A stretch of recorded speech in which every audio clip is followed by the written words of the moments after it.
Hola, buenos días, buenas tardes, si hay alguien, bueno, sí los hay, en otros países, buenas tardes. Tengo el gustísimo de presentar esta tercera sesión de nuestros conversatorios. Ayer en la mañana fue el primero, en la tarde el segundo y ahora tenemos la tercera. Tendremos hoy en la tarde una y una más en la mañana. Tendremos cinco en estos conversatorios que tienen la línea de género y estudios feministas. Hoy, pues me da muchísimo gusto presentarles a Marta González González. Ella es catedrática de Filología Griega en la Universidad de Málaga, en España. Sus líneas de investigación principales tienen que ver con la religión griega. Por ejemplo, entre sus investigaciones está la diosa Perséfone en la religión griega de Dickinson.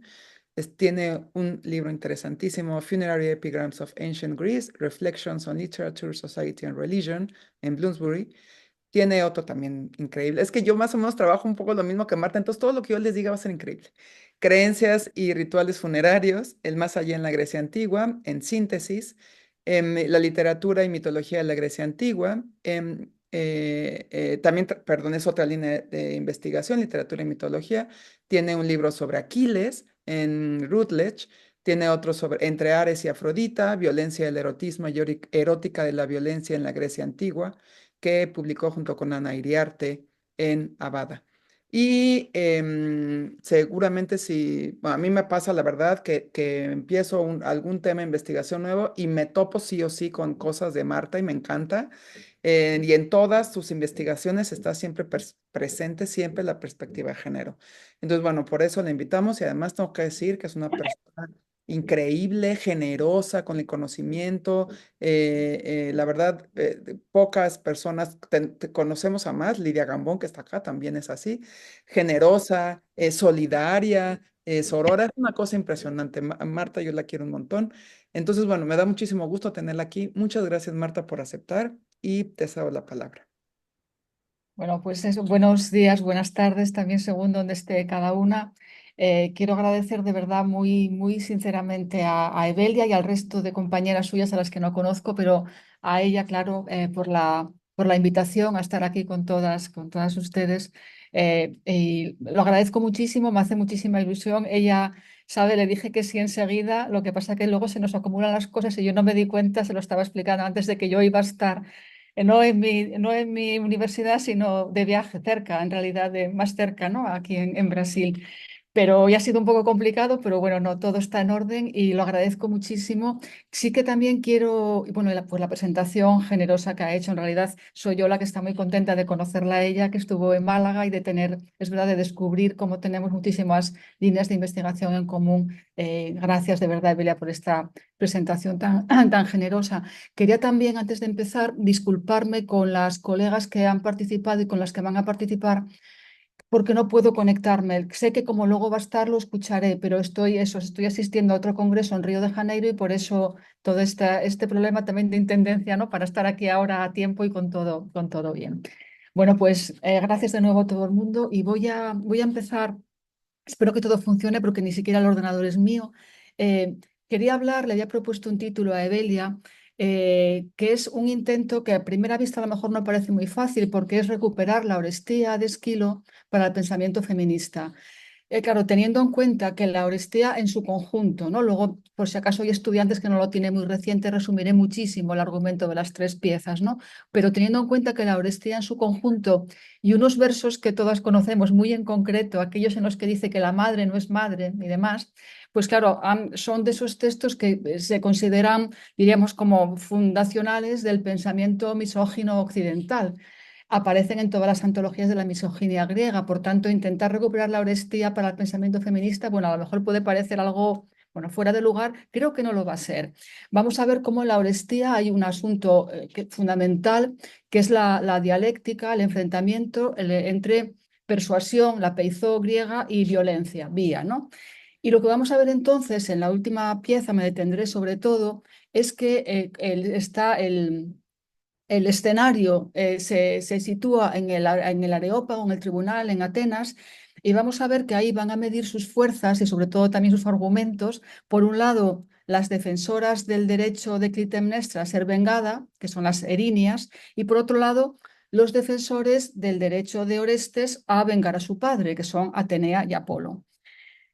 Pero propondré, y a ver si al final consigo convencer a alguien, ¿no? Que más allá de eso, más allá de ver la Orestía como la quinta esencia del pensamiento de la misoginia griega, de la absoluta demolición, podríamos decir, de los derechos de la madre, Esquilo propone algo así como el triunfo, sobre todo, de una diosa que es Atenea, que emplea la persuasión, Peizó, frente a un dios que es Apolo, que en cuanto a argumentos vamos a ver que flojea bastante y que además en esta pieza, al menos no generalizo sobre la figura de Apolo, ¿no?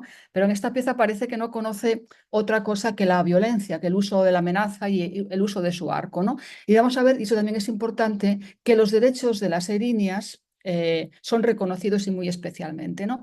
Entonces, decía que iba a empezar, no solo, bueno, pues si hay estudiantes, que también, para que a lo mejor si no han leído hace poco la Orestía o no han llegado todavía a leerla, ¿no? Lo tengan un poco presente, voy a resumir un poco, voy a contextualizar la historia mítica, pero también lo hago por otra razón, porque es verdad que sabemos que en la tradición clásica normalmente, bueno, normalmente no, casi todo lo que tenemos de esos autores, ¿no? De los trágicos, por ejemplo, no son historias que ellos se hayan inventado, forman parte de un patrimonio mitológico común, pero es verdad que cada uno introduce determinados cambios o pone el énfasis en determinados aspectos. Es decir, los mitos no los están inventando, pero las historias se cuentan siempre de manera diferente. Entonces, eso es lo interesante, ver qué aspectos coge cada autor, porque ahí es donde podemos ver exactamente qué es lo que nos está contando. No nos está contando una historia como cuando abrimos un libro de mitología, sino que está utilizando una historia compartida, conocida por el público para algo, ¿no?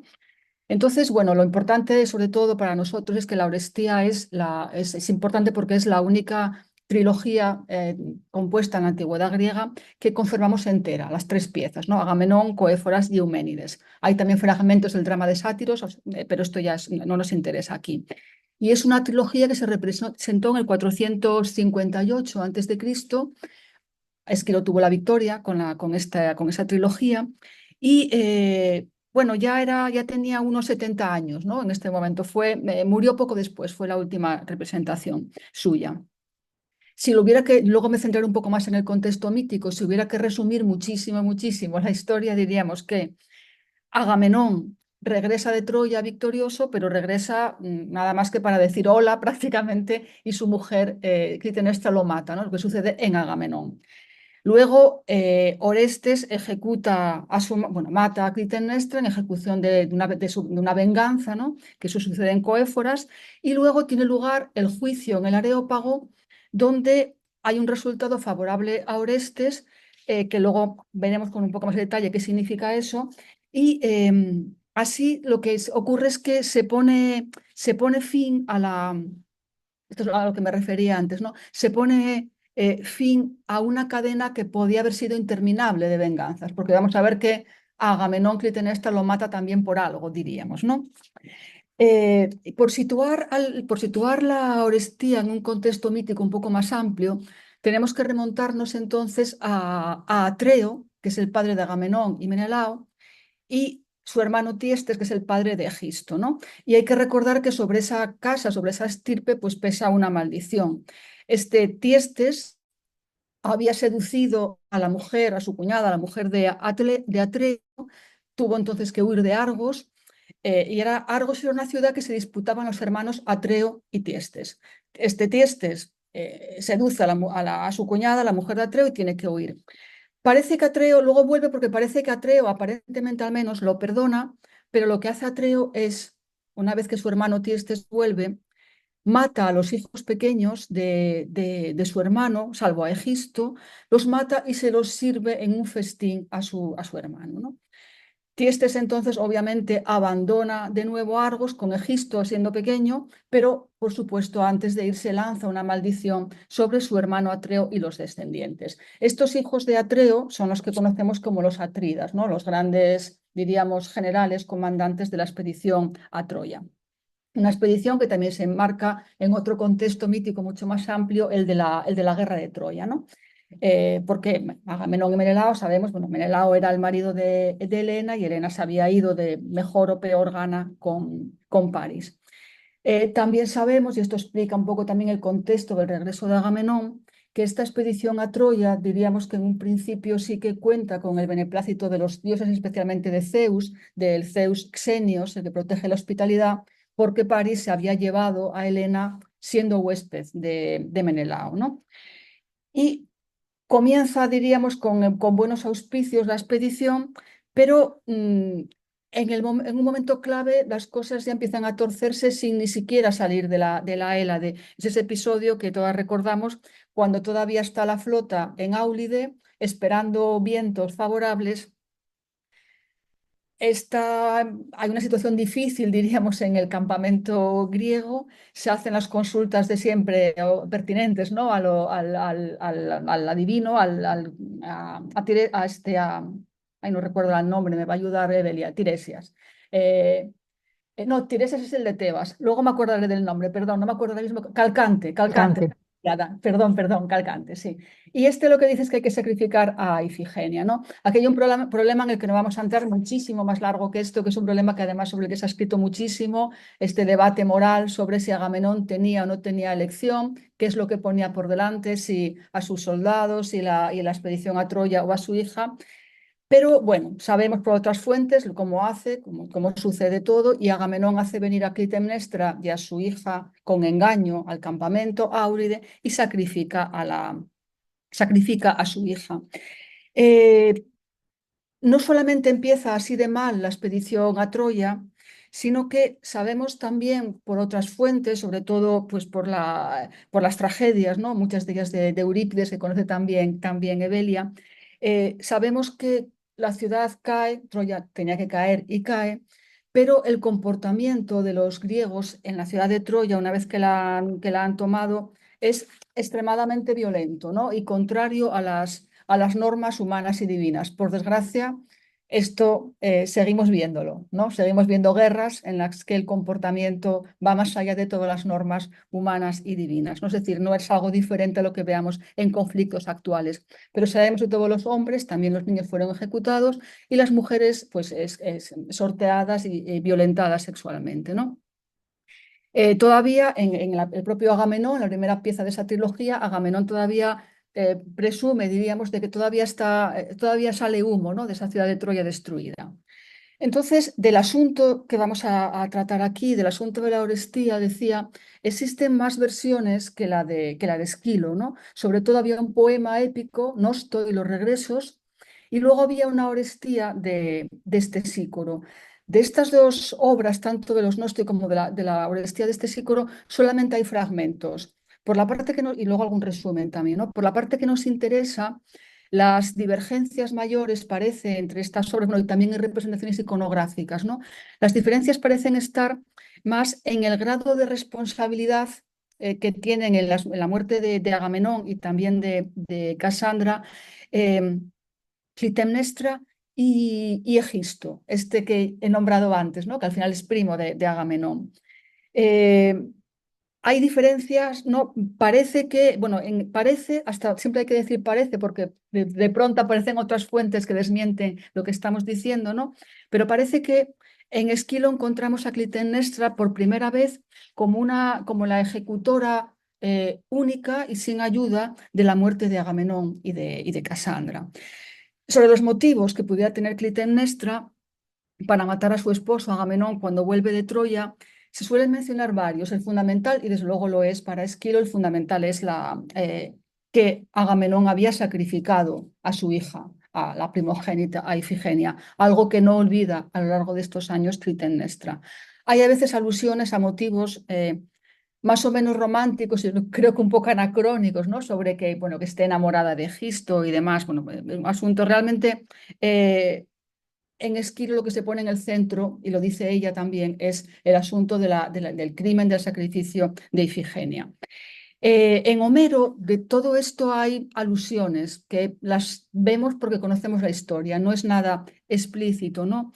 Eh, Hay, por ejemplo, un momento al comienzo de la Ilíada, todos recordamos cómo hay una peste, también se hace una consulta a Calcante, al mismo, a Calcas o Calcante, y lo que dice es que Agamenón tiene que devolver a su esclava, a Criseida. Y ahí Agamenón le dice que es un adivino de desgracias y que nunca tiene nada bueno que decirle. No dice nada más, pero parece que recordamos como que dice, vaya, cuando hay un problema en Áuride tengo que sacrificar a mi hija, ahora hay un problema en Troya y soy yo quien tiene que devolver a su parte del botín, ¿no? Eh, Como es habitual, viendo un poco este contexto y ahora centrándonos en la Orestía diríamos, todo esto lo da por supuesto, todo esto que nosotros necesitamos recordar y la primera vez que lo leemos necesitamos ver las notas de la edición, tenemos que ir a un diccionario, esto diríamos que el público más o menos tenía conocimiento de esto, ¿no? Y además, normalmente los precedentes de lo que ocurría en una tragedia, en este caso toda una trilogía encadenada, ¿no? Tres tragedias que además estaban encadenadas temáticamente. Los episodios más importantes y que están detrás de lo que va a suceder, el trasfondo mítico, aparece aludido de alguna manera en la obra, sobre todo al principio. Y por parte del coro, ¿no? No son alusiones a veces demasiado evidentes, pero ahí están, ¿no? Alusiones al contexto, a cómo hemos llegado hasta aquí, ¿no? Y decía, el contexto y el cómo hemos llegado hasta aquí y por qué Agamenón muere en esa pieza primera de la trilogía es el sacrificio de Ifigenia, sobre todo. Y entonces hay aquí unos versos muy interesantes bueno, al comienzo, en el 154 ya, pero es el coro quien está cantando, estos versos que ahora traduzco, ¿no? Que han dado también muchísimo que hablar y que escribir, ¿no? Ahora mismo traduzco, lo he dejado así porque la traducción en realidad es muy difícil, todas son distintas y yo voy a parafrasearlo más bien, ¿no? Pero el coro dice eso que está escrito ahí, ¿no? Que son unos versos muy difíciles porque hacen referencia a Menis, que es la cólera, es la palabra que conocemos ya por la Ilíada, habla de una cólera que está que aguanta, Mimnei, ¿no? Como que está ahí aguantando a pie firme, se supone que en la casa de los Atridas, una cólera palínortos, o sea, que nace y muere, que nace y muere, que continuamente se vuelve a levantar, ¿no? Una cólera que recuerda o que no olvida Namon, ¿no? Es esa repetición además de Mimnei, Namon, Menis, ¿no? Esa cólera que está ahí. Eh, hay una palabra sobre, bueno, y oikonomos dolía, que es como que es guardiana de la casa, ¿no? Foberá, bueno, terrible, hasta ahí podemos estar todos de acuerdo, más o menos en la traducción, una cólera que está ahí recordando, una cólera terrible que está, que se renueva, que guarda la casa. El problema está en ese tecnópoinos, ¿no? Que como muchos términos en esquilo, pues claro, es el principal, diríamos, de este texto y cómo lo traducimos, ¿no? Normalmente se entiende que se está refiriendo el autor a la que guarda la casa y a la cólera en una referencia a Clitemnestra, ¿no? Y por eso Tecnópoinos sería una cólera encarnada en Clitemnestra que quiere vengar Tecnon a la hija, ¿no? Tecnos es diríamos, el hijo, el hijo o hija, ¿no? El producto, diríamos, y Poinos en relación con la pena, con el castigo, ¿no? Pero claro, puede ser eso, pero podemos estar también bastante seguras de que el público asistente a esta representación, cuando habla de la muerte de hijos, porque Tecnos es hijo, hija, hijas, hijos, pensaría también, si habla de esa casa y de que la cólera renace, puede a lo mejor estar pensando en Atreo, que había matado a los hijos de su hermano y se los había dado de comer, ¿no? Y además, según cómo entendamos el orden de las palabras, puede ser vengar la muerte de un hijo o un hijo que venga la muerte de un padre o de una madre. Entonces puede ser Orestes. Entonces, aun a riesgo de hacerlo mal también, una traducción que yo propondría, parafraseando todo esto, será algo así como que a pie firme y sin desfallecer ese Mimnei, pues ahí permanece terrible y resurgiendo una y otra vez la cólera. La cólera, dice Dolía, bueno, la cólera que es de muchos recursos, ¿no? Que se encarga, podríamos proponer, de que la ley se cumpla dentro del linaje, ¿no? Una cólera memoriosa, parafraseo otra vez, que no olvida el sacrificio de los hijos y que tampoco olvida la venganza. Claro, esa traducción es imposible y más hacer toda la Orestía así, ¿no? Pero diríamos que a lo mejor un poco de todo esto podía sonar en la mente de quien lo escuchara, ¿no? Eh, sea cual sea la dimensión que tengan estos versos, y antes he dicho una cosa mal, guardiana de la casa no aparece aquí, no. Dolía significa, es astuta, ¿no? Una astuta y que guarda la casa, eso está en Econo, hemos dicho. Pero bueno, todo eso está dicho aquí, en estas pocas palabras, todo eso vendría a la mente, claro, de quien estuviera un poco atento a la representación. Pero decía que sea cual sea la dimensión, la densidad que tengan estos versos, que siempre es mucha en Esquilo, lo que está claro y lo que nos importa sobre todo para ir arrancando es que Clitemnestra, en la versión del mito que ofrece Esquilo, es la autora única de la muerte de Agamenón y de Casandra y sin ayuda de Egisto. Y luego nos importa también porque es con que lo que se va a enfrentar en la última pieza, por un lado los derechos de Clitemnestra y por otros los de Orestes a vengar la muerte de su padre. En cuanto a Orestes, es un personaje que diríamos que es incontestable, no hay ninguna variante sobre esto, en este contexto mítico, que Orestes mata a su madre, ¿no? Y esto incluso Homero, que no parece muy cómodo, como casi nadie está cómodo con esta historia, pues ni siquiera Homero, que lo pone como modelo para Telémaco, puede eliminar este hecho, que Orestes ha matado a su madre, ¿no? Eh, Nadie estaba, digo, muy cómodo, se ha estudiado también esto mucho, tampoco los artistas plásticos, y normalmente lo que encontramos es una cierta tendencia a poner el foco en la cuestión política, ¿no? En la sucesión al trono.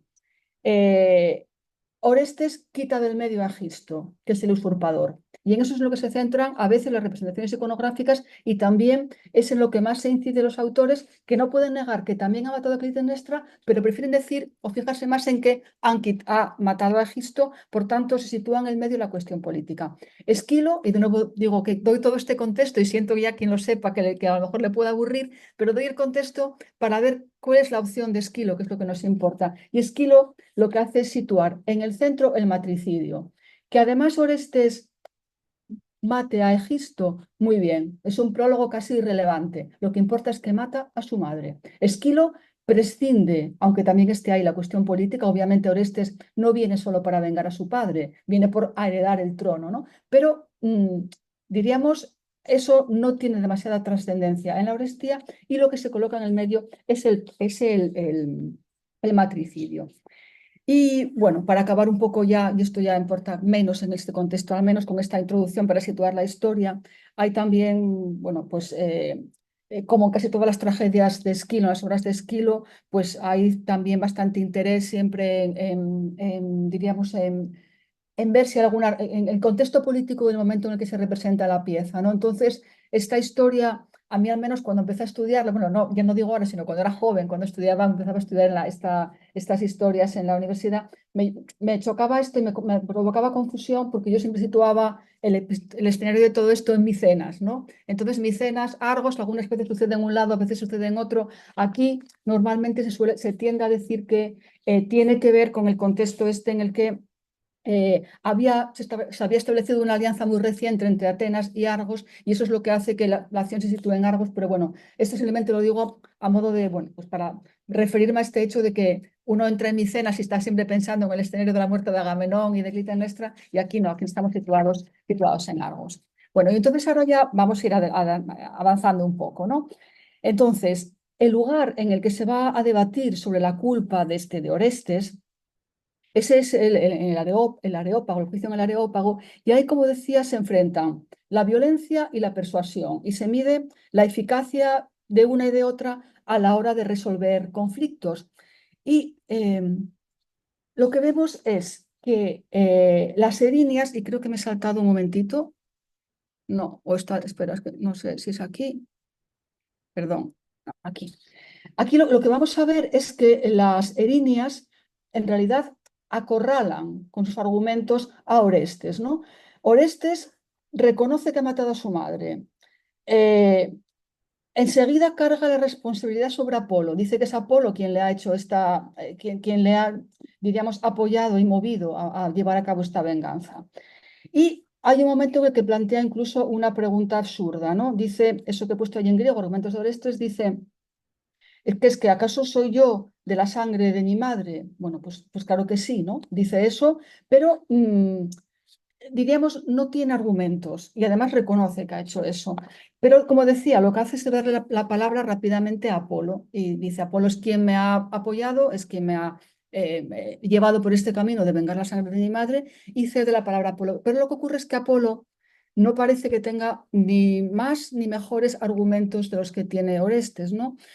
Es incluso a veces, aunque no es muy habitual, que uno pues, pueda reírse, ¿no? Leyendo a Esquilo, ¿no? Y estas historias, pero hay un momento en el que Apolo, defendiendo a Orestes, invoca a Zeus para defender, para decir que por aquí lo que está en juego es el derecho del padre o el derecho de la madre, ¿no? Entonces invoca a Zeus para defender la autoridad del padre. Y las erinias le dicen algo así, parafraseando, ¿no? En este tono, como que está bien, está Zeus para hablar de estas cosas con el trato que él le dispensó a su padre Crono, ¿no? Bueno, digo, no lo hace como chiste, pero bueno, nos puede situar un poco en el sentido de que los argumentos nos parece que no sirven mucho los de Apolo. Además hace otra cosa Apolo, que es insultar. Se refiere a las erinias como gnódala, y esto un gran estudioso y comentarista de Skylock Sommerstein, dice que es algo un poco bueno, que debe llamarnos la atención aquí, ¿no? Porque es un insulto animal salvaje, que pertenece al lenguaje vulgar. Y sabemos que esto no es lo habitual en la tragedia, el uso de un lenguaje vulgar, ¿no? Entonces, por un lado, eso, argumentos que flojean, insultos, pero luego aparece ese gran argumento que, sacado de contexto, forma parte de todas las antologías de la misoginia griega, ¿no? Ese argumento y el texto que aparece ahí, pero que por supuesto voy a traducir más o menos literalmente, ¿no? Cuando dice Apolo, esto es lo que te voy a decir, ¿no? Entonces te voy a decir y entérate muy bien de con cuánta corrección o rectitud estoy hablando, con cuánta razón. Dice, no es la que se llama, ¿no? Que Clemene, no es la que se llama madre la que engendra al hijo, sino dice que ella es la nodriza, la madre, es la nodriza del embrión recién sembrado. Dice el que asalta, el que sube al lecho, literalmente, bueno, sería el marido, no el hombre, más bien, no el marido, ese es el que engendra. Pero ella, la madre, como una extranjera, a un extranjero lo mantiene a salvo, a ese vástago, siempre que los dioses no lo impidan, ¿no? La idea fundamental aquí de que es la madre materia, ¿no? La receptora, ¿no? Pero que no es la madre. Esa que llaman madre dice, no es madre, ella no es la que engendra ese que sube al lecho. Sobre este argumento volveré luego, ¿no? Pero también ha señalado, recientemente se empieza a señalar, sobre todo en los comentarios, que esto, bueno, pues podría uno, quizá entre el público, alguien podría alabar, diríamos, el ingenio, ¿no? De este argumento, el ingenio forense, pero la utilidad sería poca. No, nadie en el público, igual que nadie entre nosotras, se cree que la madre no es madre, ¿no? Pero bueno, todos sabemos que esto forma parte de los libros de la antología de la misoginia griega, ¿no? El hecho de que la madre no es madre, sobre todo porque se prescinde de todos los demás y vas al final, y como al final Orestes es absuelto, pues es como si entendiéramos que esto ha vencido. Bueno, no es exactamente así. De manera que, como no pueden negar que ha matado a la madre, como no pueden negar que sí, el hijo es de la misma sangre que la madre, bueno, se recurre a este argumento. Lo que nos encontramos después es que toma la palabra Atenea. Ahí no hay que olvidar que yo he enfrentado a Atenea y a Apolo, una con la persuasión y otro con la violencia, pero no olvidemos que Atenea y Apolo están del mismo lado, están defendiendo a Orestes, ¿no? Y toma la palabra Atenea, pero Atenea, aunque defiende a Orestes, por supuesto, ni repite ninguno de esos argumentos, ni parece que los asuma, ¿no? Que los acepte. Por supuesto, Atenea no dice que Orestes no sea sangre de su madre, no dice que la madre no sea madre, no niega, y esto es muy importante también, los derechos de las erinias, ¿no? Que están queriendo vengar a Clitemnestra, y lo que hace es buscar una vía de salida, ¿no? Una vía, una solución, y es ella y no Apolo quien encuentra esa solución y que por tanto garantiza la pervivencia de la casa, ¿no? Y esto aquí hago un paréntesis mínimo, pero es que la otra casa, luego la mencionaré, que rivaliza en el terreno mítico con esta de los Atridas, es la de los Labdácidas, ¿no? La de Edipo. Y ahí al final se entrematan, diríamos, los hermanos. Ahí se acaba. En cambio, aquí hay una solución y la solución la ofrece Atenea, ¿no? Entonces, pensando en lo que acabamos de contar, ¿no? De lo que dice Orestes, lo que dice Apolo, ese pasaje es verdad que ha sido muy estudiado y debatido, ¿no? El de la madre no es madre, ¿no? Y esa teoría, además de unida al desenlace de la Orestía con la muerte de Clitemnestra, que finalmente es verdad que Clitemnestra no es vengada, ¿no? Eso no lo podemos negar. Por otro lado, Orestes regresa a Argos a recuperar el trono. Es verdad que no es lo mismo que quede absuelto que quede limpio. De hecho, tiene que purificarse. Eso tampoco hay que olvidarlo. No se dice que no haya hecho lo que ha hecho y lo que ha hecho es terrible. Otra cosa es que el tribunal decida absolverlo, ¿no? Pero tiene que purificarse. Todo eso también recordamos todas que sirvió en tiempos, ya no ahora, para apuntalar un ejemplo más de esa tesis, ¿no? De Bachofen, del supuesto matriarcado suplantado, después sustituido, desbancado por el patriarcado, ¿no? Y luego, por otra parte, los estudios estructuralistas también, pues este episodio lo emplearon mucho, ¿no? Para ejemplificar dinámicas masculino-femenino, bárbaro, civilizado. Y tengo que decir que yo también lo he hecho, ¿eh? Que esto ha habido un momento de, diríamos, de auge de este movimiento estructuralista que a veces creo que ha contribuido a simplificar un poquito las cosas. Quizá la podamos ya, una vez que eso está explorado y hecho, levantar un poco la mirada, ¿no? Porque hay incluso una teórica feminista, nada menos que Millett, que afirmaba casi que aquí, o From Exile también, en la misoginia dentro de la Orestía, un capítulo famosísimo, aquel libro de Nothing to Do with Dionysos, que decía que aquí en la Orestía decía se había puesto la base de la tradición misógina del pensamiento griego y por tanto de la tradición misógina occidental, nada menos, ¿no? Entonces, bueno, exagerando tanto o exagerando menos, pero todas creo que en algún momento sí que hemos visto esto aquí, ¿no? En la Orestía. Pero por eso decía que lo que voy a intentar ahora aquí es otra cosa, es defender que esos argumentos, con mil comillas, de Apolo y de Orestes, no triunfan en la Orestía. Y Atenea, bueno, por no hablar de Esquilo, por supuesto, para no identificar lo que dice un personaje con lo que piensa el autor, o sea, por no decir Esquilo, no asume tampoco esos argumentos, aunque defienda a Atenea a Orestes, ¿no? Lo que hace es defender la causa del varón, eso por supuesto que lo hace Atenea, pero encuentra una salida que no pasa ni por menospreciar, porque es grave, ¿no? El crimen de Orestes, ni por menospreciar el papel de la madre en la reproducción, y por supuesto una solución que no pasa por humillar a las erinias, ¿no?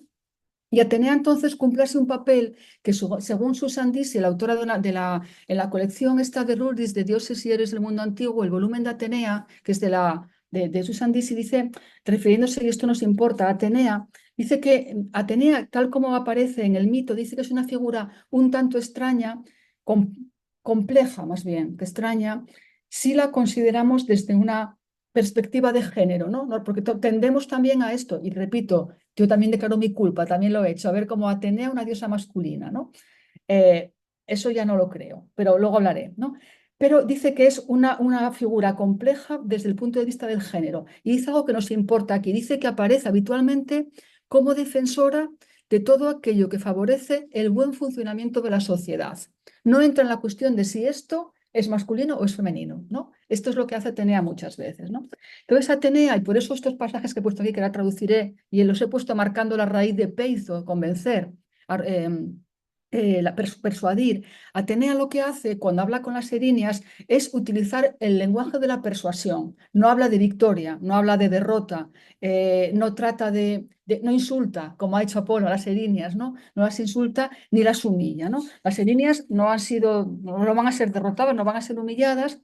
Y además, una cosa que hace aquí Atenea es que utiliza el vocabulario de la persuasión, por eso lo he dejado en griego, no por ninguna otra cosa, con la raíz pis, eh, que es importante porque la persuasión, peizó, a través de la Orestía, a veces había sido una fuerza un poco problemática.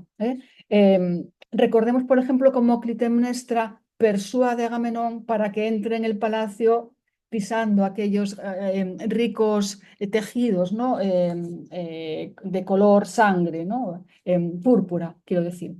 Entonces, Atenea utiliza este lenguaje, dice, por ejemplo, el primer verso, Lemoipices, dice algo así como, hacedme caso, dice a las herinas, hacedme caso y no os lamentéis ese Barístonos como con tanta gravedad. Dice, no habéis sido vencidas, insiste, no habéis sido vencidas, hacedme caso o no os lamentéis. Y luego dice, está hablando del rayo de Zeus, que podía terminar con esto rápidamente, dice, pero no hace falta nada de esto, ¿no? Y dice, tú fíate de mí, eupicésemoy, fíate de mí, otra vez la misma raíz, ¿no? O luego les habla directamente ya de peizó, ¿no? Y les dice, si para ti es sagrada, ¿no? Se refiere al coro, ¿no? Si para ti es sagrada esa seba, la majestad, ¿no? De peizó, de la persuasión, ¿no? Si es así, pues también hazme caso a la dulzura que sale de mi boca, ¿no? Entonces, esa peizó que a lo largo que había sido en algún momento, diríamos, que había llevado a la destrucción en otros momentos de la Orestía, pues ahora se convierte en boca de Atenea, en un instrumento de pacificación. Entonces se impone la persuasión de Atenea, no se impone el arco de Apolo. Entiendo que esto es también muy importante, no solamente oponer los derechos de la madre y los derechos del padre, sino Atenea como vence frente a los fragmentos de Apolo, defendiendo la misma causa, pero de una forma muy distinta, ¿no? Eh, ¿Y qué importancia tiene esto en el mecanismo de todo este mito de la Orestía, de todos estos crímenes y venganzas de la Orestía? ¿Qué importancia tiene esto de la persuasión de poner un fin a esta cadena? Claro, tiene toda la importancia, ¿no? Porque eh, ha sido habitual y se entiende que la Orestía haya sido vista precisamente también porque conservamos, es la única trilogía que conservamos, lo vemos todo, vemos que Agamenón ha matado a Ifigenia, que a él lo mata Clitemnestra, que a Clitemnestra la mata Orestes. Entonces, se ha visto con razón en la Orestía un ejemplo de lo que se puede llamar la justicia retributiva, ¿no? El ojo por ojo, diríamos según un modelo que ya aparece en Hesíodo, en el mismo, en la misma dirección, diríamos, en el mismo contexto, en el contexto de una sucesión, ¿no? Una sucesión de poder, una sucesión violenta. Urano, Crono y Zeus se suceden uno a otro, pero no pacíficamente, ¿no? Mediante la violencia. Y sobre todo recordamos que Urano dice que sobre Crono y sus hijos caerá la venganza. Bueno, en Agamenón, en el Agamenón, diríamos, operaría, se suele decir, algo similar, ¿no? Y la venganza de Clitemnestra, y con esto ya no estoy tan de acuerdo, o sea, es verdad que hay un ojo por ojo hasta aquí, pero se dice, quiero decir, adelantando lo que voy a intentar explicar, normalmente se piensa en Clitemnestra como un elemento más de esta cadena, ¿no? Como que Clitemnestra se venga con ayuda de Egisto, aunque aquí no es tanta la ayuda, como también bueno, por vengar a Ifigenia, pero también como una parte de su lucha por el poder, como si Clitemnestra, quiero decir, formara parte de esta misma cadena, ¿no? Sin embargo, yo entiendo que esta parte sí que es matizable, ¿no? Orestes sí que quiere vengar a su padre y además recuperar el trono. En el caso de Clitemnestra creo que es bastante matizable porque en ningún momento se deja ver, y hablo de Esquilo, no hablo de otras versiones, en ningún momento deja ver Esquilo que Clitemnestra esté interesada en el gobierno, en el poder y menos todavía en un gobierno tiránico. Es cierto que imaginemos esto así, porque aquí vamos a hablar de heredar el poder y por tanto la maldición. Y yo entiendo que Clitemnestra está fuera de aquí, ¿no? Aquí, recordando ya lo que he dicho antes, tenemos a Pélope y sus hijos son Atreo y Tiestes. Había dicho que Atreo había servido a su hermano Tiestes a sus propios hijos cocinados, ¿no? Hijos de Atreo son Agamenón y Menelao. En el caso de Agamenón, sabemos que sacrifica a su hija también por conservar el poder, por conservar el mando, por ir a Troya. Eh, y sabemos luego que, heredero de Agamenón, Orestes mata, por eso hay la espada, también a su madre. Clitemnestra también utiliza la violencia, pero diríamos está fuera, porque de lo que se trata es de que se hereda el poder y también la maldición. De esto hablaré un poquito más al final, ¿no? Como la propensión a repetir la culpa del padre. Y en esa cadena de herencia de poder, de herencia de la maldición, pues si en la herencia del poder las mujeres quedan fuera para mal, también quedan fuera en este caso de la herencia de la maldición, ¿no? Porque decía, y esto es lo que voy a argumentar con un poco más de calma, decía que en Agamenón no parece que Clitemnestra tenga el menor interés en la tiranía. De hecho, hacia el final, lo voy a traducir, lo mismo, lo dejo en griego también, bueno, por quien lo quiera tener ahí, pero lo voy a traducir ahora mismo. Hacia el final de Agamenón, una vez que ya Clitemnestra ha matado a Agamenón y ha matado a Casandra, a la pobre Casandra, que no tiene nada que ver aquí, pero bueno, también la mata. eh, Hacia el final, Clitemnestra parece que está como soñando con que aquí acabe todo, con un nuevo comienzo, ¿no? Lo que quiere es liberar esa casa de los Atridas de la maldición. No habla de poder, lo que dice, traduzco también lo más literalmente que pueda, dice, yo lo que quisiera ahora, lo que me comprometo es mediante un juramento con el espíritu, por no entrar en lo que significa daimon aquí, ¿no? Con el daimon de la casa, habla de los Plisténidas, que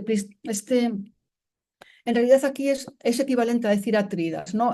Si uno va a los diccionarios de mitología, había aparece un Plístenes también hijo de Atreo, en otros casos aparece como hermano, en cambio de Atreo y de Tiestes. Bueno, es una referencia a la casa de los Atridas, ¿no? Entonces dice que quiere llegar a un acuerdo y quiere aceptar, dice, repito la traducción, yo entonces me quiero comprometer mediante juramento con el daimon de los Plisténidas, a aceptar la situación, ¿no? Aunque sea difícil de soportar. Dice que para el futuro, dice que el daimon, se vaya a otra casa, triture con sus muertes intestinas a otra estirpe, ya que el demon se vaya de aquí, ¿no?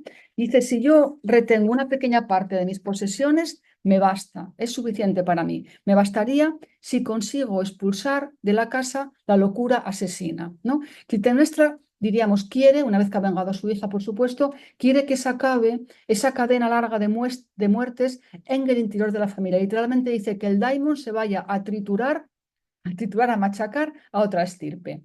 Y estamos ya acabando la primera pieza, Agamenón, y casi son las últimas palabras de Clitemnestra. Lo que ocurre que es que entra en ese momento Egisto y se enfrenta violentamente al coro y ella quiere poner paz. Dice, ya basta, hasta aquí, ¿no? Y pone paz, pero muestra este interés en que esto sea ya el final de esta casa en cuanto a muerte-venganza. Y si avanzamos un poco en la trilogía, en la pieza siguiente, a la que no me voy a detener en absoluto, que es Coéforos, pero que decía antes la pieza en la que Orestes vuelve a casa, a Argos, y mata a su madre y a Egisto, por el poder y por vengar a su padre, ¿no? Y ahí sabemos también que Orestes llega a casa acompañado de su amigo Pílades, pero diríamos no ocultando su verdadera identidad, ¿no? Y Clitemnestra lo recibe a los dos y lo recibe muy amablemente, y es importante lo que dice, porque dice, extranjeros, dice, decidme si necesitáis algo. Aquí hay todo lo que conviene a una casa como esta, ¿no? Dice, hay baños calientes, hay un lecho para suavizar las fatigas y contaréis además con la presencia de rostros justos, de personas de caras justas. Dice, si os hace falta alguna otra cosa que precise de liberación, ¿no? Eso ya es cosa de varones y ya se lo comunicaremos. Es decir, se porta, diríamos, como quien está al cargo, en este caso, de ofrecer todas las, diríamos, atención, comodidad, el lecho, no, los baños calientes, lecho para descansar, pero si hay algo más que deliberar, ahí ya avisaremos a los hombres, ¿no? Entonces, Clitemnestra no parece que tenga un papel en la sucesión en Argos. Y sobre todo, como decía antes, y esto me interesa también mucho, porque la sucesión en estos contextos míticos, aquí como en Tebas, con Labdaco, Layo, Edipo, Eteoclis, Polinices, en estas dos casas que conocemos tan bien, la sucesión no implica solo heredar el poder, sino heredar la tendencia a reproducir actos culpables, ¿no? Ocurre, digo, aquí y ocurre en Tebas. Es un asunto además que interesa mucho, ¿no? Porque se habla muchas veces cuando hablamos de estas historias míticas, se habla de culpa heredada, ¿no? Y entonces ahí hay que determinar qué podemos achacar a una culpa, es decir, a una maldición que ha recibido, por ejemplo, pues Agamenón, ¿no? O Edipo, que es achacable a esa maldición en cuanto a lo que ellos hacen y que es achacable a su propia decisión, ¿no? Responsabilidad. Por ejemplo, Agamenón sacrifica a su hija y hay montones, como sabéis, montones de artículos sobre si podía haber hecho otra cosa. ¿Podía decidir? ¿No podía decidir? ¿Es una culpa heredada? ¿Qué parte de responsabilidad tiene? ¿No? Y entonces ha desarrollado esta idea con una expresión que me gusta mucho, el principio de solidaridad del linaje, es como se refiere a esto Vicente Bañuls, y habla en concreto de Esquilo, ¿no? Y dice, el héroe de Esquilo es a la vez sabe y no sabe, ¿no? Sabe, pero se resiste a tomar conciencia de lo que sabe y sigue adelante hasta que se hace plenamente consciente de la situación y de las consecuencias. Pongamos un ejemplo. Layo, el padre de Edipo, sabía, le habían advertido que no debía de tener descendencia si quería que la ciudad permaneciese en pie. ¿Qué hace? Bueno, ¿cómo qué? Tira adelante, tira adelante. Nace Edipo y ¿qué hace? Lo abandona para que muera. Como que lo he hecho, pero como si no, lo has hecho, ¿no? Entonces es como sé y no sé, y eso es importante, aunque no tengo tiempo en absoluto de entrar en esto ahora, porque luego Edipo, el heredero, en la versión de Sófocles, para nosotros la canónica, Edipo no sabe que Yocasta es su madre. No estamos tan seguros de cómo lo presenta Esquilo, si medio sabe y no sabe, ¿no? Pero bueno, de eso vamos a dejarlo ahí. Entonces, ¿qué es lo que ocurre? Que no se habla tanto de que los hijos hereden, o no deberíamos, pienso, creo que tiene razón, y también esta autora, Paula Philipson, ¿no? Que desarrolla esta misma idea. No es tanto hablar de que los hijos hereden las culpas de los padres, sino que hay, diríamos, una culpa, ¿no? Que se propaga a través de las generaciones y que se manifiesta en los actos de estos personajes, diríamos, que a la vez también pues, confirman que pertenecen a ese lenguaje maldito, ¿no? Es, tal como lo dice esta autora, esta Paula Philipson, dice que lo que ocurre, y eso me parece muy interesante también muy, y que permite verlo de otra manera, ¿no? Dice que en el mito se unen dos tiempos. Esto también a veces nos sucede cuando queremos explicar estas historias en clase a los estudiantes, ¿no? Y nos dicen, bueno, pero ¿cuánto tiempo había pasado desde que Edipo hizo esto, lo otro? Bueno, hablamos del tiempo mítico, ¿no? Pero más allá de eso del tiempo mítico, que suspendemos esta concepción nuestra del tiempo lineal, esta autora, Paula Philipson, hablaba de que en el mito se unía el tiempo del ser, lo que se llama aion, el tiempo del ser, con el tiempo cotidiano, el del devenir, el cronos, ¿no?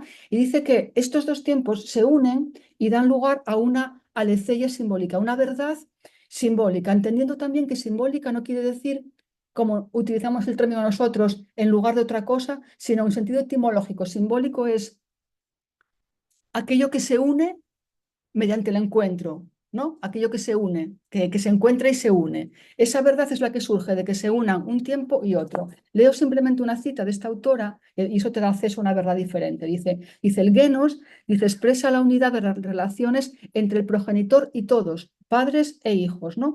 Dice, esa unidad está condicionada por el hecho de que el ser originario y esencial del progenitor continúa viviendo en sus descendientes. Ese ser originario, dice, no está ligado al tiempo corriente, al cronos, y no se apaga con la muerte del progenitor, sino que se representa en formas siempre nuevas en sus descendientes.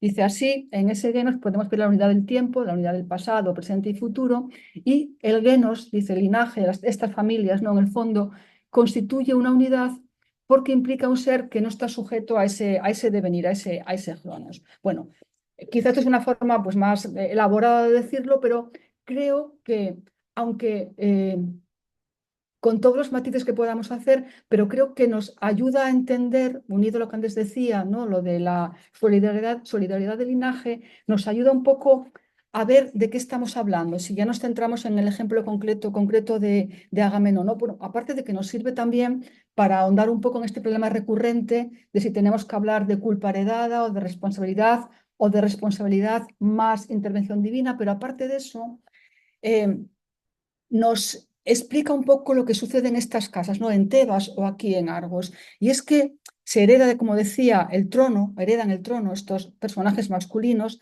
pero heredan también la maldición, es decir, se hereda, diríamos, la propensión a ejecutar actos impíos, ¿no?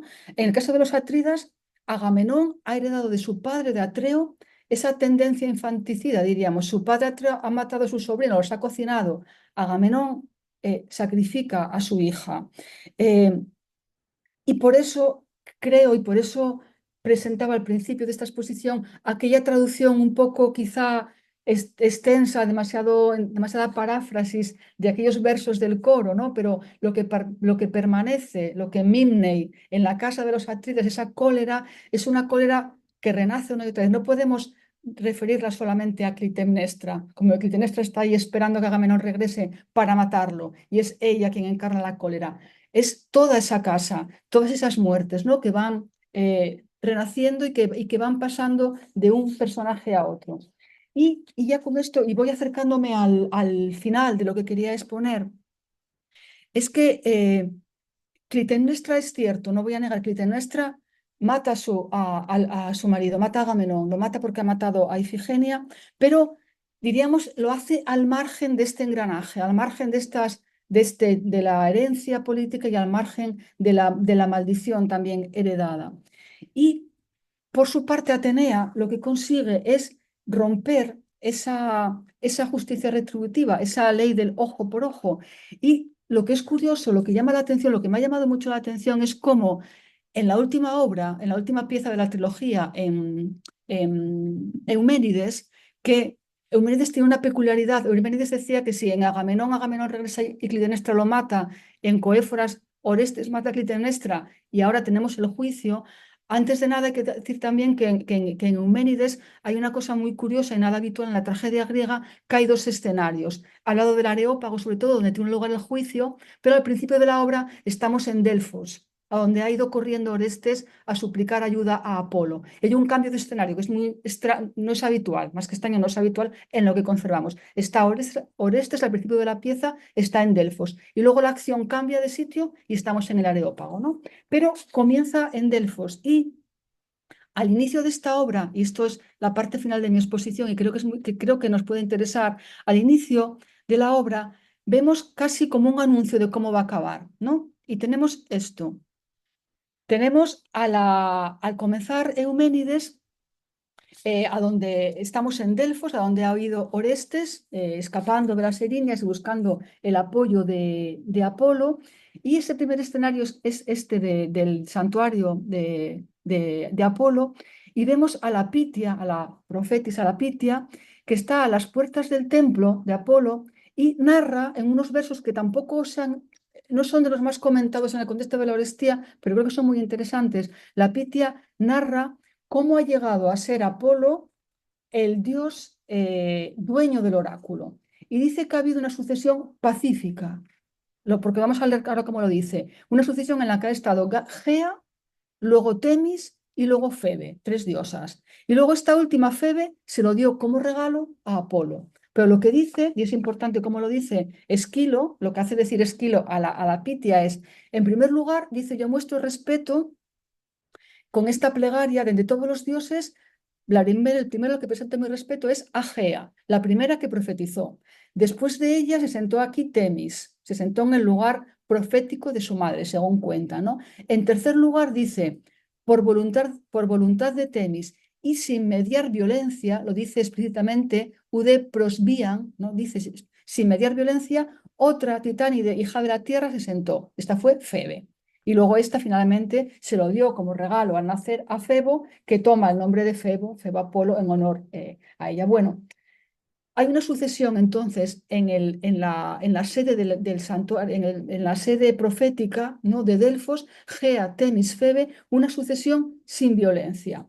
Y vuelvo a lo que decía al principio, nos interesa que Esquilo esto no se lo inventa, pero le da una forma diferente y probablemente en este caso sí que un poquito sea una, diríamos, una versión original suya, ad hoc, para este contexto, porque esta historia de la sucesión en el santuario profético aparece de otras maneras en otros lugares, ¿no? Por ejemplo, en el himno homérico a Apolo, ahí aparece Apolo como el fundador del oráculo, ¿no? Y ahí no se dice que haya habido, ahí no aparece ningún relato de sucesión. Aparece Apolo como el único, pero sí se dice que ha matado, que tuvo este oráculo después de matar a una dracaina, a una dragona. Hay que tener en cuenta que las Euménides aparecen comparadas con dragonas en la Orestía. Entonces se dice que Apolo ha matado a una dragona y después se hizo con este oráculo. No hay mito de sucesión. Y luego, por otra parte, hay un fragmento de Píndaro, que es un escolio justo aquí, a Euménides, donde se dice, Píndaro dice otra cosa, que dice que Gea fue subyugada, fue vencida violentamente, prosbían, dice, por Apolo. Entonces, claro, hay otras versiones de cómo ha llegado Apolo a tener diríamos, la primacía en Delfos, ¿no? El poder en Delfos. O bien ha sido él el primero, no hay sucesión, o bien lo ha hecho por la fuerza. La versión de Esquilo es otra, nos parece que va como casi como en contraposición, ¿no? O como que le suena que hay otra y él dice, no, aquí ha sido sin violencia, ha sucedido de esta manera, ¿no?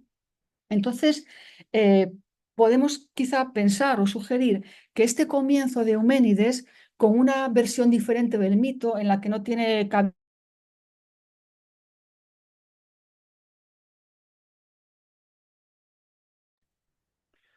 Se fue Marta, ¿cierto? A ver, esperemos un poco.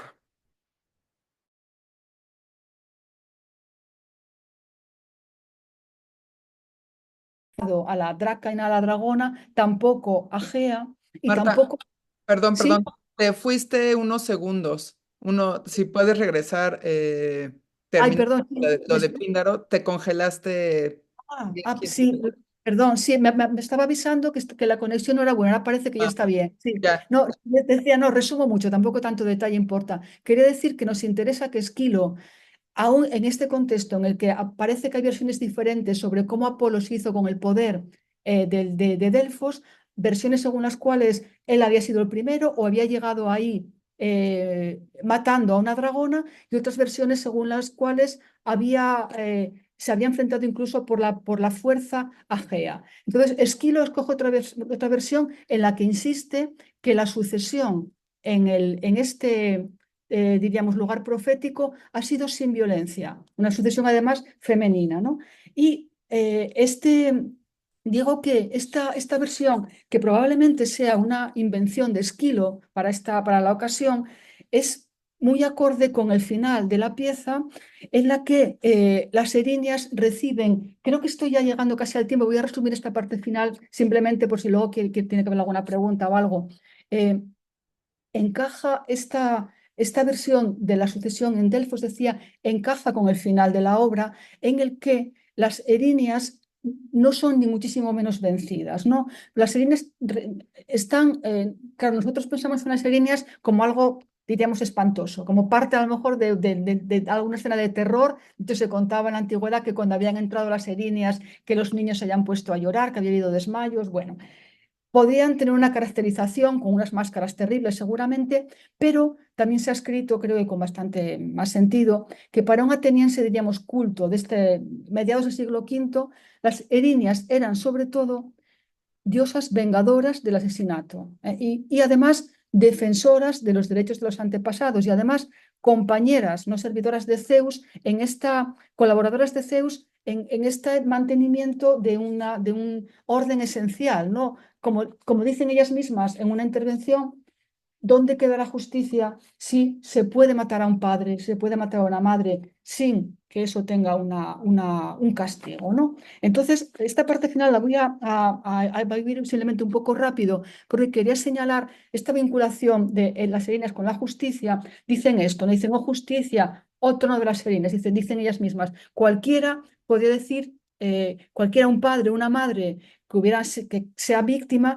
podría decir esto si ve que no hay justicia, ¿no? Y terminan diciendo, ese texto, hablan por el medio de que el miedo es importante, que por miedo a veces se dejan de hacer cosas que no se deben hacer y por tanto tiene que existir ese miedo también. Y dicen que no hay que alabar ni defender ni la anarquía ni el despotismo, o sea, ni la anarquía ni la tiranía. Y si señalo esto, este pasaje, es porque Atenea más adelante dice algo muy parecido, ¿no? Dice, aquí en el Areópago, dice Atenea, el respeto y el miedo, ese miedo bueno, diríamos, tiene que permanecer también entre los ciudadanos. Dice, no hay que, y repite, no hay que reverenciar anarjo ni la anarquía ni el despotismo. Estos textos los he puesto ahí, pero voy a pasar un poco por alto sobre ellos, porque lo que interesa es que la diosa Atenea encuentra una forma de sustituir esa justicia retributiva por un juicio ante un tribunal, que eso es lo que ocurre en el Areópago. Se corta esa cadena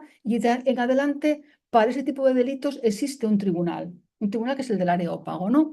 Y este, diríamos, es el triunfo de Atenea, porque ante un dilema tan grave como aquel al que se enfrenta, pues lo que hace es, diríamos, por un lado, sí, atiende a este caso concreto, el caso concreto de Orestes, pero diríamos, reformula, resitúa la justicia en un contexto como este, donde hay que reconocer diversas perspectivas y a veces en conflicto, ¿no? Diríamos, Orestes sí puede tener derecho a vengar a su padre, pero puede matar a su madre, ¿no? Entonces, Atenea interviene aquí de esta manera que luego desarrollaré un poquito más ya para cerrar. Pero quería ir eso, cerrando lo que he querido argumentar es que me da la impresión, después ahora también de mucho tiempo, ¿no? Que no queda clara en la Orestía ni la oposición tan tajante entre masculino y femenino, ni la oposición entre dioses olímpicos, Apolo y Atenea, que vencen frente a los dioses tónicos, como las erinias, porque ¿cómo podemos decir que las erinias, diosas vengadoras, han sido vencidas si antes no eran veneradas en Atenas y ahora van a tener un santuario y van a tener una veneración especial?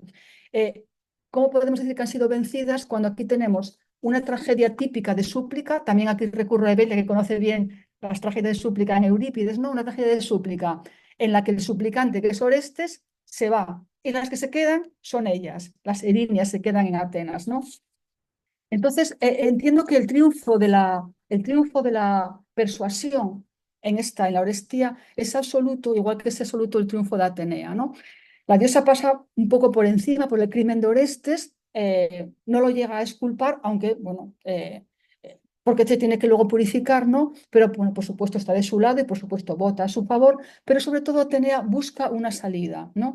Y al final es ella, es Atenea, la que cumple aquel deseo de Clitemnestra de un nuevo comienzo, ¿no? De acabar aquello que decía Clitemnestra, que acaben de una vez que el daemon de esta casa se vaya a triturar a otra familia. Es Atenea la que cumple ese deseo de Clitemnestra de un nuevo comienzo al acabar con esa cadena de venganzas y derramamiento de sangres. Entonces, la sucesión en Delfos, tal como la cuenta Esquilo al comienzo de la obra, debería ser un modelo de la sucesión que se transmita también en las familias por propia voluntad y sin que medie la violencia, ¿no?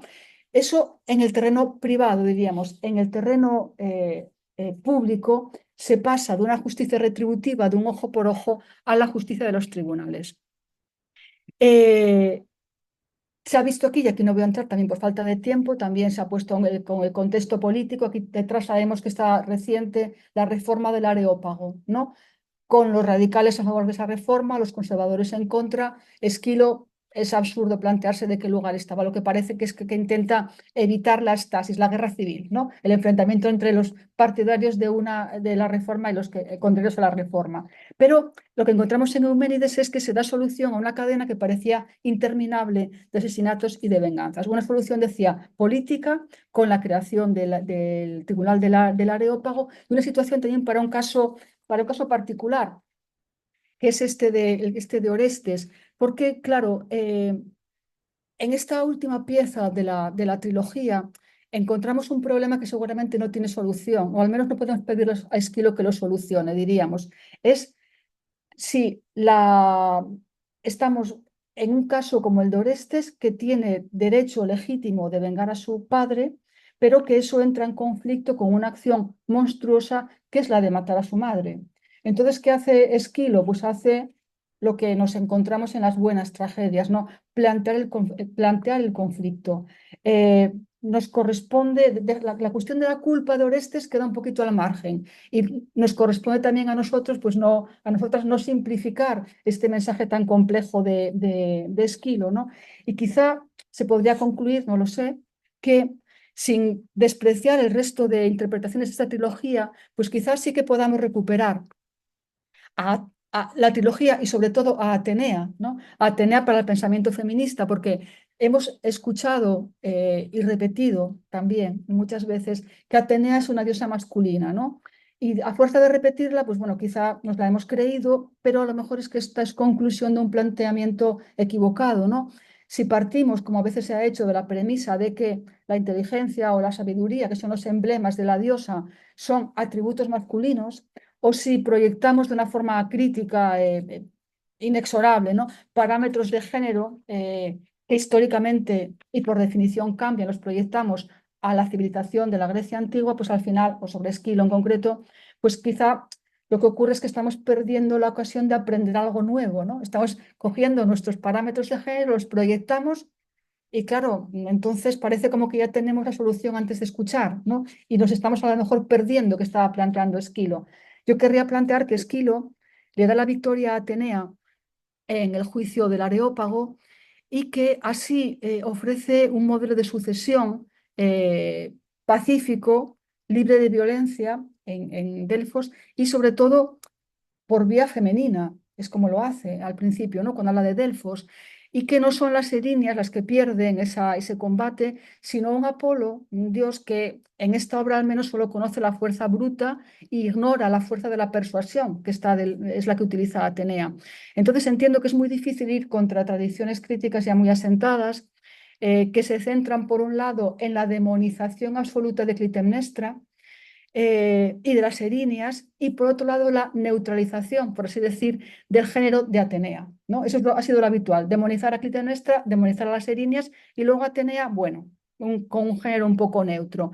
Pero a lo mejor debajo de esas toneladas de exégesis que se han hecho desde una perspectiva que no voy a decir que no sea feminista, que no lo era, sino que era, pues, no sé cómo decir, poco humanística, tuerta, por decirlo más suave, ¿no? A lo mejor detrás de eso, toda esa exégesis, podemos encontrar, ojalá en la Eurestía, un modelo eficaz en la negociación de conflictos, un modelo eficaz de negociar conflictos y gestionado por una diosa, o no un dios. Esta al menos pienso que ha sido la elección de Esquilo y así quería terminar en un momento en el que también, sin que no es mi intención hacer pronunciamientos políticos que puedan ofender a nadie, pero en un momento en el que creo que estamos bastante necesitadas de gestión de conflictos, ¿no? En un momento terrible, miremos a donde miremos. Hoy un poco más que ayer y me temo que menos que mañana. Bueno, pues muchísimas gracias. Muchas gracias, Marta. Uno de nuestros propósitos al organizar este tipo de conversatorios es precisamente otorgarles a les estudiantes herramientas metodológicas para volver a mirar los textos, los testimonios griegos, latinos, de la tradición con esta idea de, como tú bien lo acabas de decir, como profundizar un poco más, no quedarnos en lo que se ha dicho, en lo que la tradición ya dijo, Atenea masculina, Clitemnestra la peor mujer del mundo, etcétera, etcétera. Y bueno, lo has hecho de forma extraordinaria y que aparte no es fácil. Recuerdo un texto tuyo sobre la lamentación en los epigramas de la antología palatina, que terminas con una cita de Verilac, que ella misma dice sacar la visión, una visión de mujeres en ese caso, resulta un camino tortuoso. Y tú dices, pues a lo mejor estas mujeres epigramistas son el camino tortuoso, pero muchas de tus investigaciones, lo que aquí hemos escuchado, ni modo es el camino tortuoso, pero es el camino que toca, ¿no? Que ahora toca en este contexto, además, como dices, hoy más feo que el de ayer. En el entonces toca y pues te agradecemos muchísimo esta nueva visión y esta propuesta que para nada es sencilla, que lo organizaste muy bien. Entonces doy paso a las preguntas. En el chat, bueno, Ale acaba de poner el formulario de asistencia si alguien necesita constancia.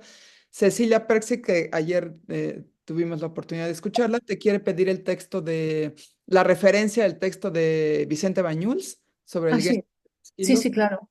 Si nos puedes poner la referencia o si la tienes Ah, o la mandas después. si no- como vengo, no lo tengo aquí, pero te lo puedo enviar por correo, Seguro, nada yo más te la paso a España. Sí, sí, siento no tenerlo aquí, pero sí, sí, por supuesto, sí. te la paso, Cecilia, en cuanto me la mande Marta. ¿Alguien quiere preguntarle algo a Marta? Aprovechen. Sí, Hay, si nadie, hay alumnas, ¿tienes Olivia todavía, Cecilia? que decía que si nadie pregunta, que puedo animar un poco a preguntar, podría decir una última cosa. Sí. Claro, adelante. Sí, sí. Que justamente hablando de eso, de si estamos hoy peor que ayer o mejor que mañana en el mundo, que sí que quisiera animar sobre todo a todo el mundo, ¿no? Pero con los estudios clásicos estamos en un momento un poco, siempre estamos como en riesgo, pero esta vez o ahora hay un riesgo un poco diferente del que no me canso de hablar también en clase, porque eh, eh, por un lado, ha habido siempre, por un lado, nos hemos creído, y ya digo que no estoy criticando a todo el mundo, o sea, critico a todo el mundo, pero me incluyo, ¿no? Hemos aceptado demasiado alegremente la idea de la misoginia griega. Claro que había misoginia en Grecia, como la hay ahora en todas partes, pero lo que hay es muchísima misoginia, muchísima en la filología clásica, en los diferentes autores. Entonces, se puede volver a leer todo y se puede hacer nuevas lecturas. Entonces, no es verdad que sea tan misógino. Que Esquilo, en mi opinión, no lo es, por ejemplo, y como él, pues muchos otros autores. Y entonces está la amenaza de que a veces llegan las estudiantes con poca gana de mundo clásico porque te dicen, bueno, que es que todo es muy más misógino, que todo es contra la mujer, que la mujer que no puede salir de casa, que la mujer estaba encerrada, que bla, bla, bla. Nada de eso es verdad. Y por otra parte, sabréis todos cómo estamos asistiendo a una apropiación absolutamente indebida por parte del extremismo de derechas del mundo clásico, ¿no?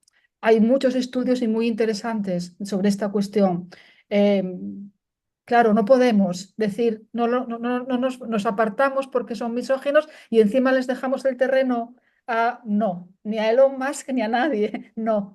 Estemos aquí, intentemos contrarrestar un poco y además, como decía un autor que estaba leyendo hace poco sobre tragedia, este mundo clásico frente a lo que parece es lo menos conservador de este mundo. Nos necesita a cada una para leerlo de nuevo, para entenderlo de nuevo, y eso es lo menos conservador que hay. Sí, totalmente de acuerdo. Y como dices, que tenemos que empezar a matizar y profundizar todas estas visiones de siglos de filólogos Sí, predominantemente hombres con esta sí, visión androcéntrica que, sí, que nos impidieron unas nuevas visiones. sí, sí, sí. Olivia y Cecilia levantaron la mano, no sé quién de las dos va a... Hola, bueno, Marta, muchísimas gracias. Yo tenía, o sea, no es una pregunta como tal, pero también hablabas de las referencias iconográficas y cuando presentaste como el esquema de la maldición, de cómo se va heredando o cómo va transitando, estaba allí como una espada, un puñal y un platito de comida y Ah, para Clitemnestra estaba un hacha. Entonces, ajá, esa. Y yo había leído que también había un simbolismo o toda una interpretación del carácter de Clitemnestra y de lo impulsiva que era y cómo no logró tener la mente fría y cómo todo eso se simbolizaba con el uso del arma que eligió, o bueno, que se le atribuye, que es el hacha, ¿no? No sé si pudieras como elaborar un poco sobre esto para que tengamos más información. sí, creo, no sé de memoria, pero creo que es, claro, en Esquilo es un hacha, seguro, sí, porque además en la escena, claro, ella acoge a Orestes, a su hijo y a Pílades, creyendo que son extranjeros, los acoge bien y de repente oye ese grito de los muertos matan a los vivos. Estos llegan diciendo que ha muerto Orestes, luego es él, ¿no? Y entonces ella sí que dice... eh, que alguien me traiga un hacha homicida, veremos quién muere, quién mata, ¿no?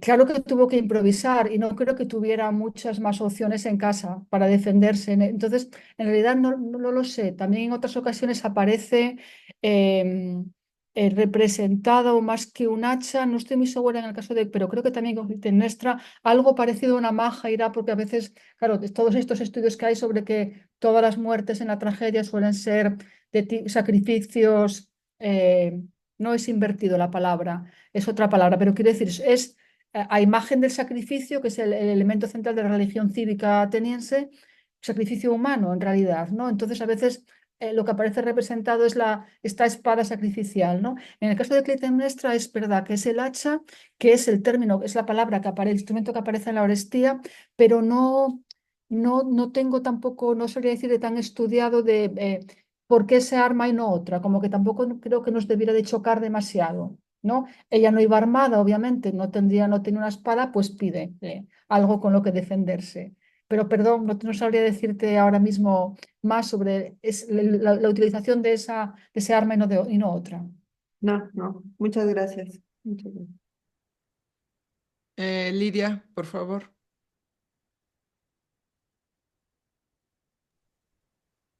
Bueno, muchísimas gracias por la presentación, Marta, un gusto conocerla.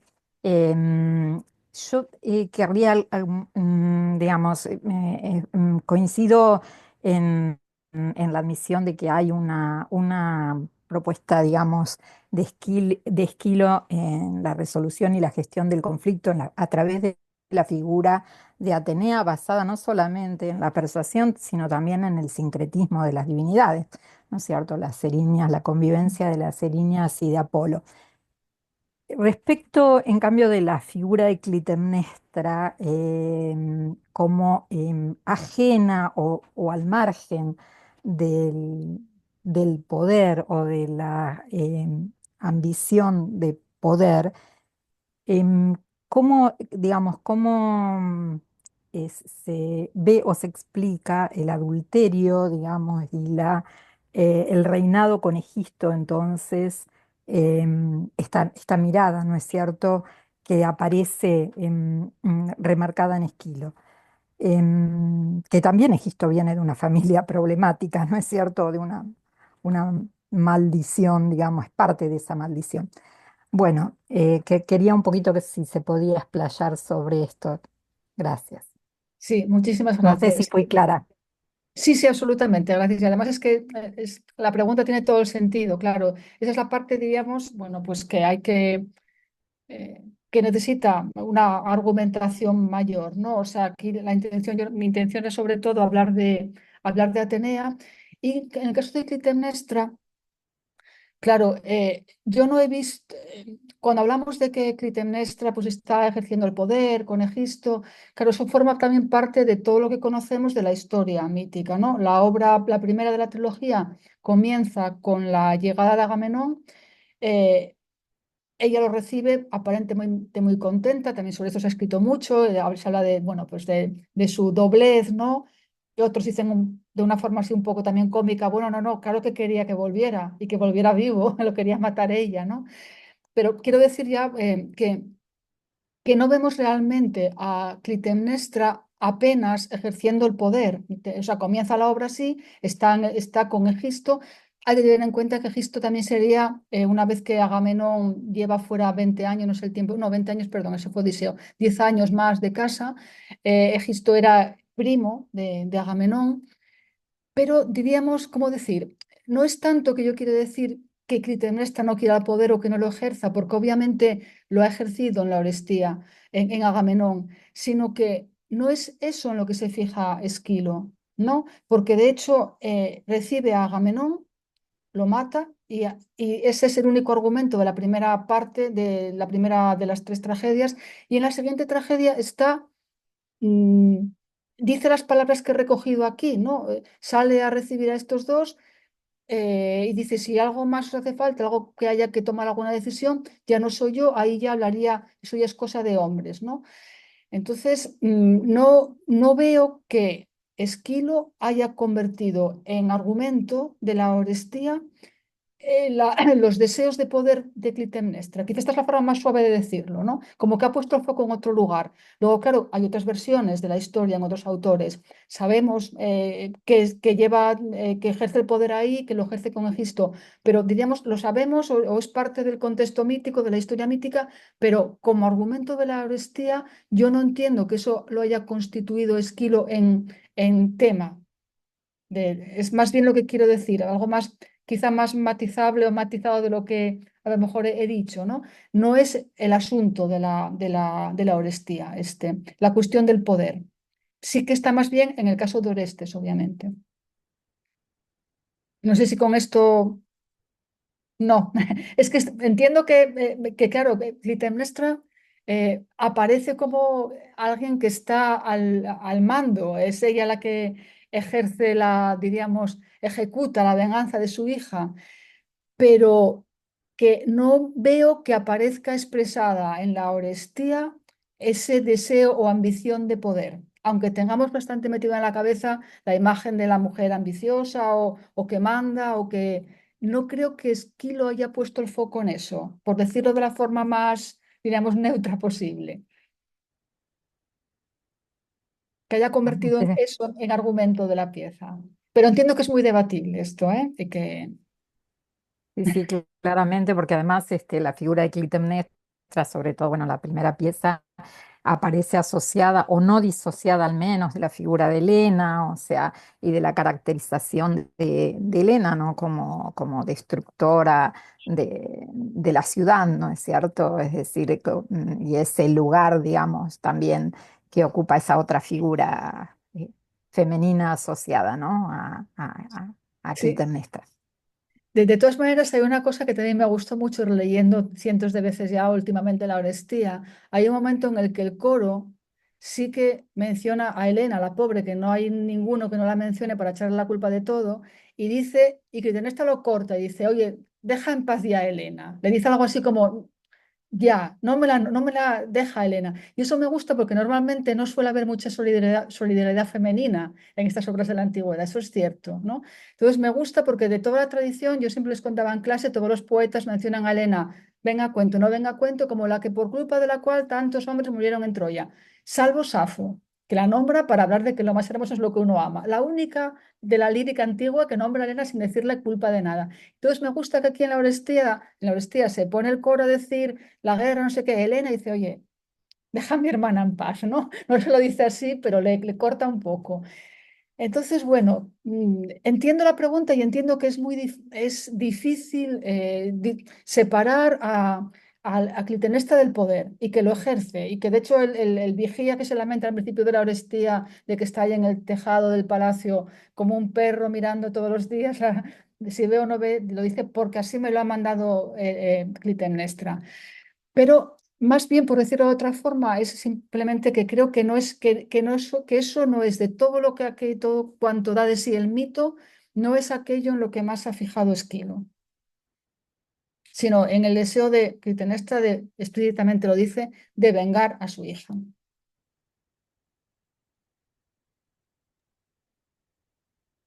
Gracias. Gracias, María. Cecilia, tienes la mano levantada.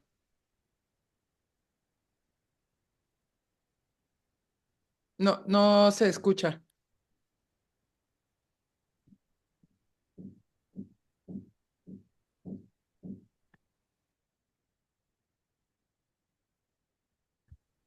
Ahora sí. Ahora ya. Ah, bien, Sí. soy como los nenes que se ponen los auriculares para jugar. A veces no los prendo, hago cosas así. Gracias, Marta, por la aclaración. Yo justamente voy a... el tema que planteó Lidia a mí también me surgían dudas, sobre todo pues es un texto que yo trabajé con la perspectiva contraria a lo que vos estás planteando, porque entiendo que la dimensión del poder justamente es la que la sostiene a Clitemnestra en ese lugar y justamente yo desestimo que la causa sea vengar a Ifigenia y me parece que es interesante esto de que podamos sostener dos miradas eh, que van, digo, desde una perspectiva de género, las dos apuntamos o sea, nos llevan a concluir cosas diferentes. O sea, no me parece que sea algo malo en sí mismo, sino que por suerte los textos tienen esta apertura para poder permitir esto, si no, no tendríamos trabajo. Sí. Eh, pero sí, por supuesto también te agradezco la perspectiva, porque estamos muy acostumbrados a leer a partir, sobre todo este texto que vos nombraste al principio, el texto de Zeitlin, de la misoginia en la Orestía, es como el primer texto que uno lee. Sí. Muchísimas. ¿Ya puedo responder? Sí. Sí, claro. Ah, sí, no, empezando por el final, ese texto sí que creo, todo es debatible, ¿no? Este texto sí que creo que no se puede sacar de esa forma de contexto. Este no es el argumento que triunfa en la Orestía, ni muchísimo menos, y probablemente no se lo creyera nadie. Con lo otro estoy de acuerdo, además no, nunca ha sido tampoco mi intención, nunca decir, bueno, esto es así, he encontrado. Creo que también en esto ha pesado mucho la tradición de filólogos hombres, ¿no? Mm, Porque cualquiera puede leer una novela actual y uno piensa una cosa, otro piensa otra y todo es válido. En cambio, aquí hay una tradición en mm. la que ha ido a decir esto es así y hasta a veces de una forma un poco agresiva, ¿no? Entre ellos a demostrar cosas y demás. Yo creo que podemos tener perspectivas distintas. Solo faltaría, como se tiene con otras obras, ¿no? La tradición clásica tenemos un peso muy grande de una tradición, mm, ah, bueno, pues a veces eso, bastante impositiva, ¿no? De filólogos que han hecho de la filología clásica casi como si fuera problemas matemáticos a veces, ¿no? Esto es de esta manera, es de esta otra, aquí está la razón. No, una obra como Orestía, por supuesto que cabe en muchísimas lecturas, ¿no? A mí particularmente, y ahora mismo quizá también por el trabajo que estoy haciendo con Esquilo, esta forma de, diríamos, de también por un lado, aunque pueda parecer un poco simplista, ¿no? De alejar de Esquilo cualquier etiqueta de misoginia me convence, porque me parece que es un autor que presta muchísima atención a la perspectiva de las mujeres, sobre todo de las mujeres en conflicto, en guerras, ¿no? Eh, y bueno, el hecho de ver, porque Clitemnestra yo entiendo también que ahí es todo mucho más debatible y complejo, ¿no? Yo intentaba por eso articular la conferencia en torno a Atenea. Lo que sí creo es que sí que ha utilizado a Atenea desde una perspectiva en la que la convierte en la vencedora, diríamos, de ese juicio en el Areópago, y que eso es, creo, más interesante y verlo así y ver opuesta la estrategia de Atenea a la de Apolo, que ver, por un lado, los olímpicos, Atenea y Apolo en pack, cuando Apolo aquí poco hace por la causa de Orestes, frente a Erinias. Creo que ni las Erinias son desterradas ni vencidas, ni triunfan estos dos frente a Erinias. Entonces, bueno, Atenea, por eso creo que sí que podemos rescatarla en ese sentido. Clitemnestra siempre será un... Que conste que yo soy pro Clitemnestra. No, cuando digo que no la veo en, en esa cadena de sucesión, no quiero con eso quitar importancia a su, diríamos, a su papel, ni a su protagonismo, ni a la complejidad del personaje, pero es mucho más conflictiva el propio personaje, creo, y admite muchas visiones y mucha investigación todavía.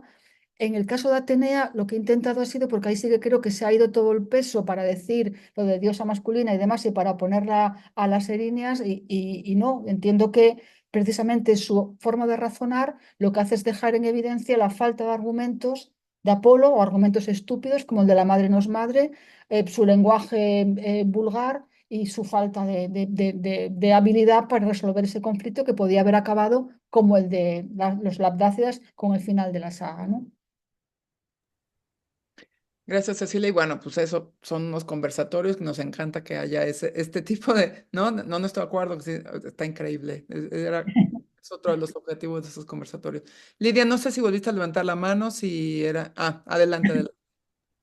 Sí, sí, pero bueno, un poco para reafirmar y retomando las últimas palabras de Marta, yo creo que los personajes trágicos tienen esto, son complejos, no se los puede mirar desde un único ángulo y quizás a veces el énfasis de alguna perspectiva crítica hace que sea, digamos, un único ángulo o predominantemente un ángulo, aquel desde el que se lo mira, ¿no es cierto? Pero los personajes trágicos son esos, son polifacéticos y son paradójicos también. Entonces eso es lo que también habilita estas distintas lecturas, estas lecturas a veces contradictorias respecto de la interpretación de un personaje como Clitemnestra. Si pensáramos en Eurípides solamente, y por hablar de otro trágico, ha sido acusado tanto de misógino como de feminista, es decir, digamos, de estar en posiciones Sí. totalmente en las antípodas, ¿no? Así que un poco retomando esto, sí, digamos que me parece que evidentemente Orestía y creo que acá la riqueza de contar al fin con una trilogía, que para nosotros son todas especulaciones, porque Claro. sabemos, ¿no?, que en las competencias se presentaban las trilogías, pero nosotros tenemos una sola y es esta, en la que evidentemente hay una propuesta de Esquilo hacia el final que va por esta solución que ofrece Atenea, de gestión de los conflictos, y también creo que esa gestión está en el sincretismo, en la admisión, ¿no es cierto?, tanto de las divinidades más antiguas como de las divinidades nuevas, ¿no?, u olímpicas. Bueno, gracias, nada más eso quería decir. No, Gracias. muchísimas gracias por todas las intervenciones.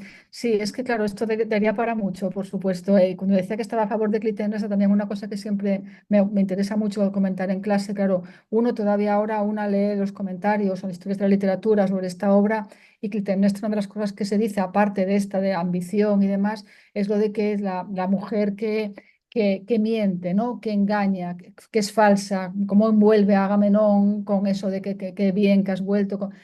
Y claro, yo les digo, esa tradición es una tradición que no es, es estrictamente misoginia griega. Todo eso que estáis diciendo, que habéis leído, es misoginia de los filólogos clásicos. Porque si estas cosas las dice Odiseo, es el rico en ardides, es el ingenioso Odiseo. Dije yo, pero aquí todo el mundo miente, por decirlo así. Agamenón ha llevado a Clitemnestra y a Ifigenia al campamento áulide, como sabemos por Eurípides, con un engaño, diciendo que iba a casar a Ifigenia con Aquiles, y lo que hace es sacrificarla. Orestes y Pílades entran en el palacio diciendo que son extranjeros que vienen de no sé dónde con la noticia de que Orestes ha muerto.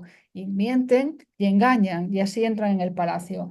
¿Por qué unos son astutos y la otra es una falsa como todas las mujeres? Bueno, pues ahí es donde hay que decir, bueno, vale, vamos a intentar no hacer tanto caso de lo que leemos, volver a leer las cosas y ver exactamente qué está diciendo Esquilo, saltándonos de momento toda la tradición clásica sobre Esquilo y sobre la Orestía.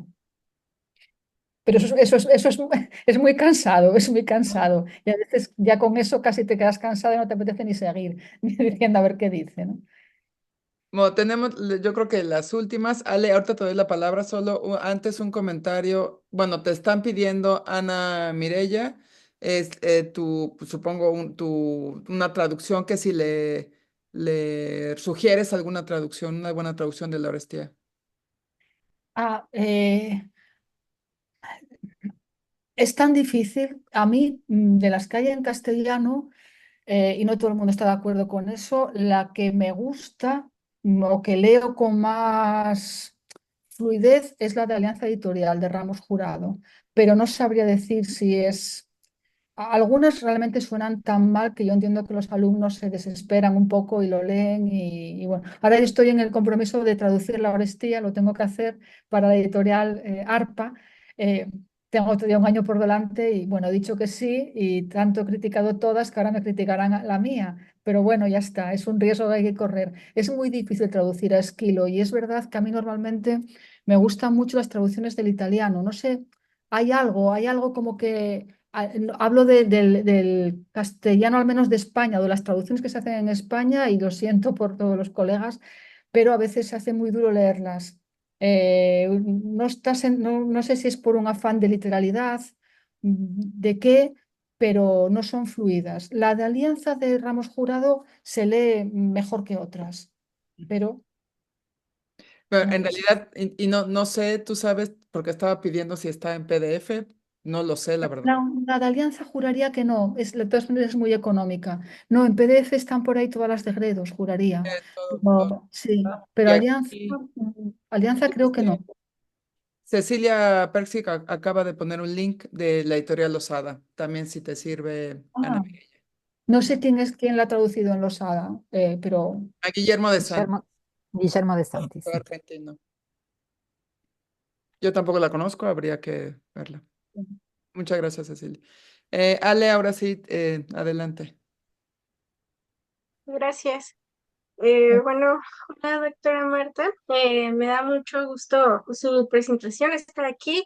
Muchísimas gracias. Me ha dejado con más interés por la reinterpretación de los textos clásicos y sobre todo por la búsqueda de la metodología para que esto pueda llevarse a cabo. Me gustaría hacerle dos preguntas. La primera es, ¿cuál considera que es el impacto potencial de su reinterpretación de la Orestía en el discurso feminista actual, especialmente en lo que respecta a la representación de la mujer en la literatura clásica? Y la segunda es, ¿esta reevaluación de la Orestía abre caminos para reconsiderar otras obras de la literatura clásica bajo la luz feminista? En su opinión, ¿cuáles serían las siguientes obras candidatas para dicho análisis? Y muchas gracias. Muchísimas gracias. Eh, en torno a la primera pregunta, y no es modestia, no creo que el impacto sea, ¿cómo decir?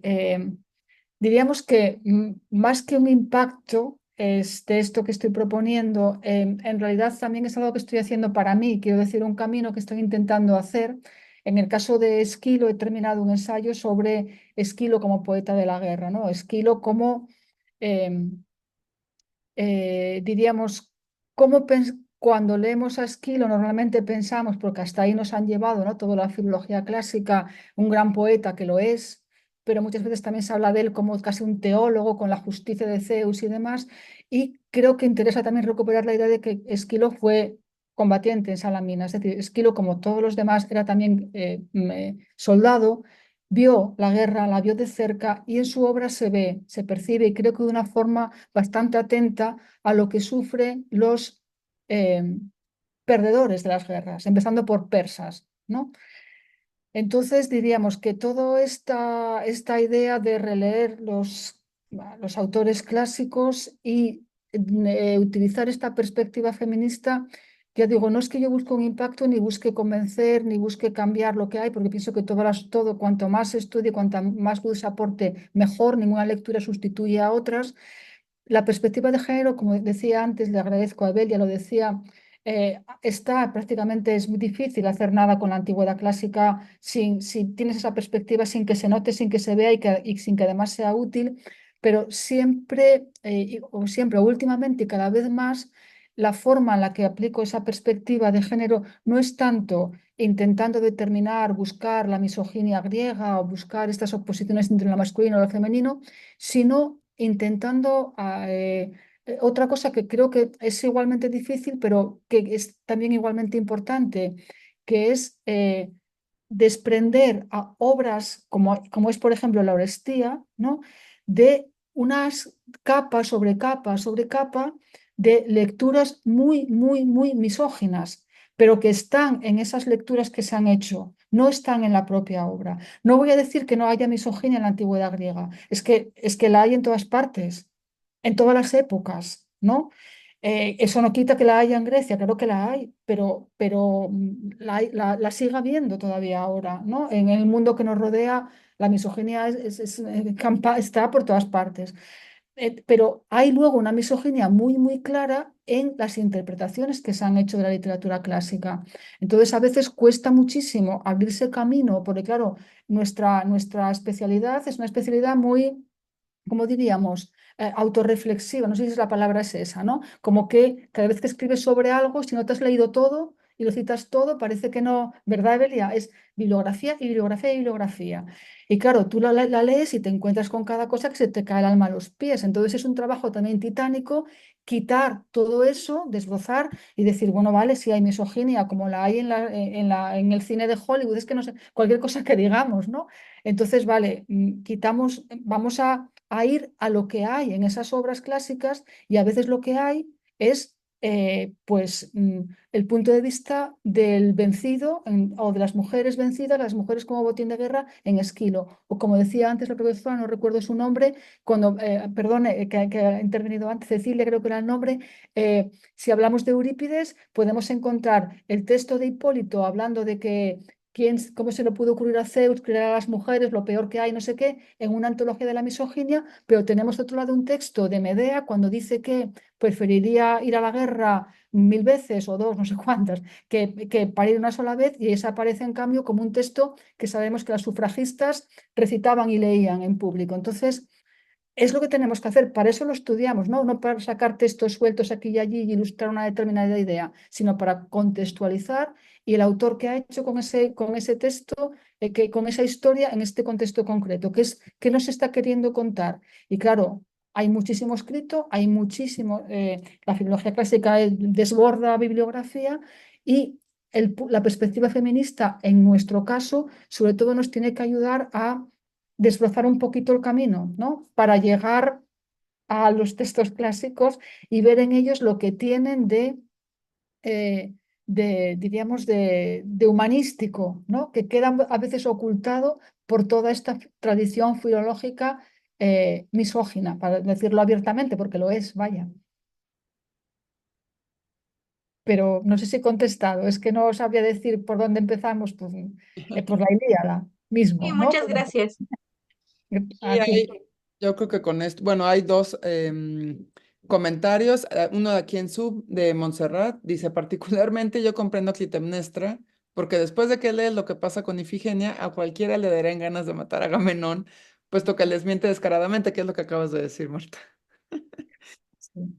Y hay otro comentario, pregunta en Facebook de Marisela, que dice, cuando se gestiona la justicia desde la persuasión y no mediante la violencia, me pregunto qué sentido tiene en la obra el constante señalamiento que el juicio de Clitemnestra es varonil.